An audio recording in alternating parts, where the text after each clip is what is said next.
Школьников и студентов Сыктывкара научили бережно относиться к энергоресурсам. В столице Коми прошел 7-й Всероссийский фестиваль энергосбережения и экологии «Вместе ярче». Специалисты юношеской библиотеки совместно с Республиканским центром энергосбережения организовали для ребят информационные стенды, а молодые специалисты библиотеки разработали и провели интеллектуальный квиз «Экотайм». На сегодняшний день, да и не только на сегодняшний, уже давно существует зеленая повестка о сбережении ресурсов, которыми обладает планета Земля, в том числе и Россия.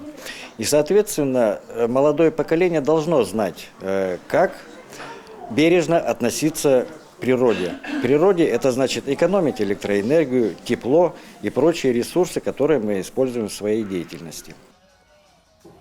Бережно относиться к природе и экологии надо с детства. Для самых маленьких организовали мастер-класс по изготовлению эко-игрушек. Мероприятие «Вместе ярче» проводится с 2016 года по всей стране. Энергосбережению научились за это время тысячи школьников и студентов.